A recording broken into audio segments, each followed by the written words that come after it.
నమస్కారం.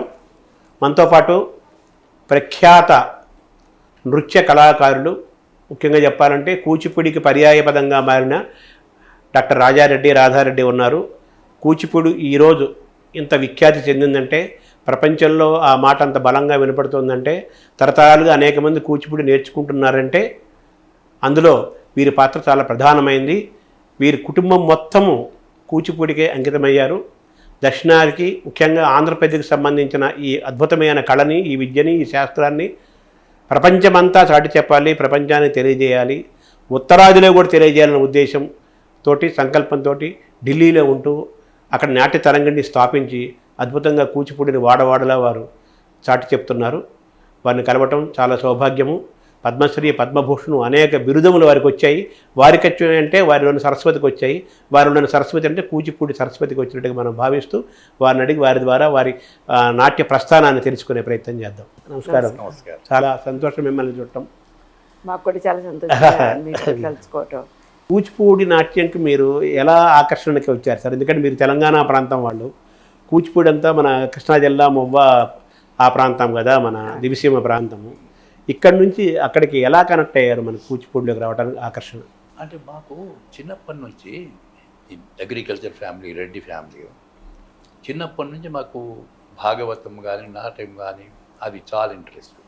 తెలంగాణలో కూడా యక్షగానం లేదు, వాటి భాగవతం నాటకం చేస్తున్నాం. యక్షగానం రేరు అన్నమాట. చిన్నప్పటి నుంచి నాకు బాగా ఇంట్రెస్ట్. మా తల్లిదండ్రులు వెళ్ళకుంటే నేను కూడా విలేజెస్ వెళ్ళేవాడిని, మా ట్రెడిషనల్ భాగవతం ఫ్యామిలీతోటి. అట్లా స్టడీస్ తర్వాత కొంచెం హైదరాబాద్ వచ్చిన తర్వాత, దెన్ కాలేజ్ అయిపోయిన తర్వాత, దెన్ మాకు ఇంట్రెస్ట్ ఏంటంటే కూచిపూడి డాన్స్. అప్పుడు కూచిపూడి డాన్స్ అంటే ఇప్పుడు హైదరాబాద్లో ఒకటి మీకు తెలుసు, జగన్నాథ్ శర్మ గారు ఇక్కడ ఉండేవాళ్ళు, చిక్కడపల్లి ఉండేవాళ్ళు. మా ఫ్రెండ్స్ తీసుకెళ్ళారు నన్ను. తీసుకొని ఈ అబ్బాయికి డాన్స్ చాలా అంటే నేను కొంచెం లాగుంటే, తర్వాత నా రంగు రూపు తెలిసి నువ్వు డాన్స్కు తగినట్లు, అప్పుడు మేల్ డాన్సర్స్ కూడా ఫెమినైన్ రోల్స్కు తగినట్టు ఉండాలి, వాళ్ళకే నేర్పించేవాళ్ళు. ఆకారం, రంగు రూపు, తర్వాత ముఖ పరిచయస్తులు ఇవన్నీ అట్లా ఉండాలి. అయితే ఆయన నా ఫేస్ చూసా, నువ్వు డాన్స్కు తగినట్లు లేవు నాయన, విలేజ్ వెళ్ళి మంచి అగ్రికల్చర్ చేసుకొని వ్యవసాయం చేసుకుంటూ సంతోషంగా ఉండాలి. అప్పుడు నేను కొంచెం నర్వస్ అయ్యి 2 రోజులు 3 రోజులు నేను అసలు భోజనం లేక నిద్ర లేక చాలా. తర్వాత వేదాంతం ప్రహ్లాద్ శర్మ గారు వారి గ్రూపు రవీంద్రబాద్కి వచ్చిందనమాట. అతను వస్తే అప్పుడు మా ఫ్రెండ్స్ ఎవరు, ఇది వేదాంతం ప్రహ్లాద్ శర్మ చాలా బాగా నేర్పిస్తారు అని నేర్చుకుని, నేను రాధా నేను ఇద్దరం పోయినాము. నేను ఒక్కొని పోయితే నాకు రిఫ్యూజ్ చేస్తారని రాధాని తీసుకొని పోయినా. మేము ఇద్దరం పోయినాము. ఆయన సర్ప్రైజ్ అండి, భార్యాభర్తలు ఇద్దరు. వాళ్ళు కూడా ఇప్పుడు ట్రెడిషనల్ గురుస్ కూడా ఆ రోజుల్లో ఓన్లీ మగ పిల్లలకు నేర్పేవారు, ఆడవాళ్ళకు నేర్పేవారు కాదు. అయితే భార్యాభర్తలు ఇద్దరు ఉన్నారు, నేర్చుకుంటుంటే చాలా సంతోషపడ్డారు ప్రహ్లాద్ శర్మ గారు. నాకు 2 రోజులు ఇవ్వండి, నేను వెళ్ళి మీకు అకామిడేషన్ అరేంజ్ చేసి అప్పుడు మీకు పిలుస్తా. ఆయన ఏలూరులో ఉండేవాళ్ళు, మా గురువు గారు. ఆయన బ్రదరు కూచిపూడి గ్రామంలో వేదాంత సత్యనారాయణ శర్మ, ప్రహ్లాద్ శర్మ ఏలూరులో ఉండి అక్కడ నేర్పిస్తుండ్రు. అయితే అక్కడ మాకు అరేంజ్ చేసి ఉండి అక్కడ చాలా బాగా జగన్నాథ్ శర్మ గారు రిఫ్యూజ్ చేసినందుకు నేను ధన్యవాదాలు ఎన్నోసార్లు చెప్తాను. ప్రహ్లాద్ శర్మ గారు పర్ఫెక్ట్ టెక్నికల్ భావం కానీ శ్లోకం కానీ ఏ విషయం అడిగినా ఒక శ్లోకం చదివేవారు వాళ్ళు. తర్వాత అంత పర్ఫెక్షన్ అంటే చాలా ప్రాక్టీస్ ఇచ్చేవారు. పల్లె ప్రాంతాల నుంచి వచ్చారు కదా, వ్యవసాయ రంగ నేపథ్యం నుంచి వచ్చారు. మనకు పల్లెల్లో ఒకప్పుడు పండగలప్పుడు ఈ వీధి భాగవతాలు, వీధి నాటకాలు, కోలన్నలు, భజనలు, యక్షగానాలు ఉండేవి కదా, అవి కూడా మిమ్మల్ని ఇన్ఫ్లుయెన్స్ చేసాయి. మీ ఇంటి ఎవరు పూర్లు పాడటం అలాంటివి? అంటే మేము చిన్నగా ఉన్నప్పుడు ఏంటంటే మా తాతగారు 9 విలేజెస్కి హెడ్. అంటే ఆయన భాగవతములు వాళ్ళని పిలిచి చేపించేవాడు. అంటే మేమే ఏది అరేంజ్ చేసినా మా ద్వారానే అయ్యేది. అంటే మేము అట్లా మంచాలు వేసుకుని కూర్చొని తెల్లవారంతా చూసేవాళ్ళం. మళ్ళీ మంగళారతి తీసుకొని ఎవరైతే హెడ్ ఉంటారో వాళ్ళ మన ఇంటికి వచ్చి వాళ్ళు ధాన్యము డబ్బులు తీసుకొని వెళ్ళి వాళ్ళు వృత్తి అంటే ఊరు పైన బయట చిన్న టెంట్లు వేసుకొని చేసేవారు ఆ రోజులలో. ఆ కాలంలో పల్లెటూరులో ఏ హరికథ అయినా బుర్రకథ అయినా నాట్యాలైనా కానీ వస్తే ఆ ఊరు కరణం గారు మున్సూబు లేకపోతే పటేల్ పట్టువారి తెలంగాణ ప్రాంతం వాళ్ళ ఇంటికి రావటం, వాళ్ళ ఇంటికి ప్రాంగణంలో వాళ్ళ ప్రదర్శన చేయటము, వీళ్ళు ధాన్యమో ఇచ్చి పంపించటము ఒక ఆనవాయితీ ఉండేది. అలా మీకు చిన్నప్పుడే చూడటం జరిగింది? చిన్నప్పుడు అలా చూసేవాళ్ళం. తను పార్టిసిపేట్ చేసినారని చెప్తున్నారు, అది తెలియదు. అదే సో మీ ఇద్దరికి ఆ నేపథ్యం నుంచే, పల్లెటూరు నేపథ్యం నుంచే మీరు ఇటు నాట్యం వైపు దాని వైపు అటు నుంచి మన ఈ భాగవత నాటకాలు అటు నుంచి వచ్చి వీధి భాగవతాలు అంటారు కదా, వీధి భాగవతాలు యక్షగానాలు ఆకర్షణకు గురై అటు నుంచి ఇటు నేర్చుకోవాలని వచ్చారు. అయితే మీ జీవితంలో ఈ నాగిని ఒక సినిమా ఒక ప్రభావము, అలాగే వైజయంతిమాల యొక్క ప్రభావం ఏమైనా ఉందా? 100%. అని ఇప్పుడు నేను మెట్రికులేషన్ అయిన తర్వాత విలేజ్లో 5th క్లాస్ అవుతుంది. తర్వాత హై స్కూల్కు తాలూకాకు వస్తారు. వచ్చిన తర్వాత అక్కడ హై స్కూల్ తాలూకాలో భాగవతం ఉండదు, భాగవతం ఆడేవాళ్ళు కాదు, సినిమా ఉండే. ఆ సినిమా ఉంటే అప్పుడు ఫస్ట్ నేను చూసిన నాగిని వచ్చిందన్నమాట. అప్పుడు చూసి ఇప్పుడు 17 days కంటిన్యూస్గా చూసినాను వైజయంతిమాల. దాంట్లో డాన్స్ ఉన్నది, యాక్టింగ్ ఉన్నది. అంటే ఆమెకి ఎన్నిసార్లు కలిసినప్పుడు చెప్తే చాలా ఆనందపడుతుంది వైజయంతిమాల. అందులో మీరు మిమ్మల్ని ఆకర్షించింది ఏంటి? దేంట్లో అంటే మీ నాగిని సినిమాలో వైజయంతిమాల డాన్స్లో అట్రాక్ట్ చేసింది ఏంటి? ఆమె డాన్సు అది ప్రదీప్ కుమారు అది ఊస్తుండే పాముల కొరకు దూస్తా చూడు.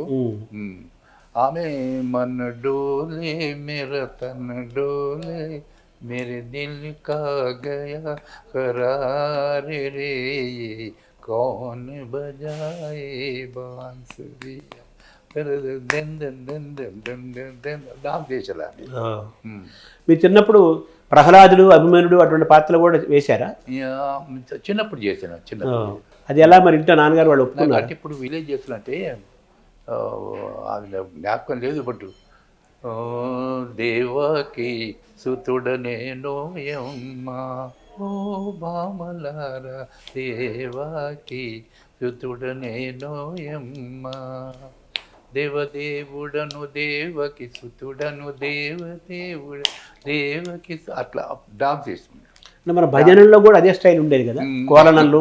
ఎందుకంటే వాళ్ళకు రాగము తాళం అనేదంతా ఏమో ఉండేది వాళ్ళకి రాగం తాళంలో ఏదో ఒక రాగంలో ఒక తాళంలో చేస్తున్నారు, కానీ వాళ్ళకి ఈ తాళము ఈ రాగం అని వాళ్ళకు అంత జ్ఞానం ఉండేది. తర్వాత మీ ఇద్దరు కలిసి ఒక జంటగా అవ్వాలి, నాట్యం అవ్వాలని ఎలా జరిగింది ఆలోచన? ఎవరిది తయారు కావడం వల్ల ఇది మేము వెళ్ళి రవీంద్ర భారతిలో కలిసిన తర్వాత నేను గురుగారు వెళ్ళాము. వెళ్తే మా గురుజీ చెప్పారు మీరు ఇద్దరు ఇట్లా చేస్తే బాగుంటుంది. అలా మీరు అట్లా చేసాం. తర్వాత మా ప్రోగ్రామ్ అక్కడ తర్వాత మాకు ఇక్కడ దాస్ అని డైరెక్టర్ ఉండే అప్పుడు కల్చరల్ దానికి. ఆయన మాకు స్కాలర్షిప్ ఇచ్చినమాట. డాన్స్ చూసి ఉండే చాలా ఇష్టపడ్డాడు. తర్వాత వీళ్ళకు కొరియోగ్రాఫ్ నేర్చడానికి ఢిల్లీకి పంపాలా అని స్కాలర్షిప్ ఇచ్చనమాట. అయితే ఆ ఢిల్లీ వెళ్ళిన తర్వాత కోరియోగ్రాఫ్ అంటే that makes discipline and modern టైంలో మనం ఎట్లా చేయాలి సైన్స్ సిలబస్ అంటే లైటింగ్, డ్రెస్సెస్, మేకప్, క్యారెక్టర్స్ ఎట్లా ఉండాలి, ఎంట్రీ ఎగ్జిట్ అవన్నీ మాకు స్కాలర్షిప్ నేర్పిస్తారు. ఒక సైన్స్, ఒక సిలబస్, ఒక ఎడ్యుకేషన్ లాగా. అంటే మీరు ఫస్ట్ భరతనాట్యం నేర్చుకున్నారా? లేదండి, నేను డైరెక్ట్ కూచిపూడి. మీరు కథక్ నేర్చుకున్నారా కొన్ని రోజులు? అది నాకు ఆయన రిఫ్యూజ్ చేశాడు కదా జగన్నాథాచార్య గారు. అప్పుడు నాకు అడ్మిట్ చేశారు కాలేజీలో, మ్యూజిక్ కాలేజ్ ఇక్కడ హైదరాబాద్లో. నాకు ఇంట్రెస్ట్ లేకుండే, బట్ అప్పుడు కూచిపూడి లేదు. భరతనాట్యం నేర్చుకుంటే భరతనాట్యం ఓన్లీ ఫర్ లేడీస్ అని అంటారు. నేను భరతనాట్యం నేర్చుకున్నట్టే కథకు 1 year 2 years. But that Kathak also rhythmically help చేసింది. సో మీ కథ లయకి రిథంకి ఉపయోగపడింది కథక్. కథక్లో మంచి తాళం ఉంటుంది. మనకు సిలబస్ చెప్పమని చెప్పారు, కానీ వాళ్ళు పరెంట్స్ అంతా మంచి నోటితోటి చెప్పి కాళ్ళతోటి తీయటము అనేది అది చాలా గొప్ప విషయం. అది ఉపయోగపడింది అది ఆ ప్రాక్టీస్. సో మీకు భరతనాట్యానికి మన కూచిపూడికి ఉన్న ప్రధానమైన తేడా ఏంటండి? అంటే భరతనాట్యం కూడా నాట్యశాస్త్రం ప్రకారమే, భరతము నాట్యశాస్త్రం ప్రకారమే, కూచిపూడి బట్ కూచిపూడి డిఫరెన్స్ ఏంటంటే కూచిపూడికి నాట్యధర్మి లోకధర్మి అని ఉంటుంది. అండ్ నాట్యధర్మి లోకం అంటే ఇప్పుడు కంప్లీట్ కన్వెన్షనల్ మూమెంట్స్. లోకధర్మం అంటే మనం ఇప్పుడు మన డైలీ లైఫ్లో మనం చేస్తాం ఆ యాక్షన్స్ కూడా ఉంటాయి. ఇంకోటి వాచికము, ఆంగిక వాచికము, ఆహార్య సాత్వికము, కూచిపూడిలో వాచికం కూడా ఉంటుంది. ఇప్పుడు భామాకళ పునరుద్ధరణ వాచికం ఉంటుంది, అట్లా ప్రహ్లాద చరిత్రంలో కూడా వాచికం ఉంటుంది. అట్లా వాచికము, ఆంగికము, వాచికము, ఆహార్యం 4 అభినయం ఉంటుంది. తర్వాత నట్వమేళ, నాట్యమేళ. నట్వమేళ అంటే ఇప్పుడు దేవదాసీలు టెంపుల్లో చేసేవారు. టెంపుల్లో మార్నింగ్ టు ఈవినింగ్ పవలింపు సేవ వరకు వాళ్ళు పర్ఫెక్షన్ అన్నమాట. అక్కడ దేవదాసి సెలెక్ట్ కావాలంటే ఒక 15-20 స్కాలర్స్ అక్కడ వచ్చి వాళ్ళు ఉండి ఆమె డాన్స్ చూసి ఆమెకు ప్రశ్నలు వేస్తూ ఆమె ప్రశ్నలు జవాబు ఉందా, ఆ పర్ఫెక్షన్ ఉందా, మూమెంట్ అది చూసి సెలెక్ట్ చేస్తుండే దేవదాసుని కూడా.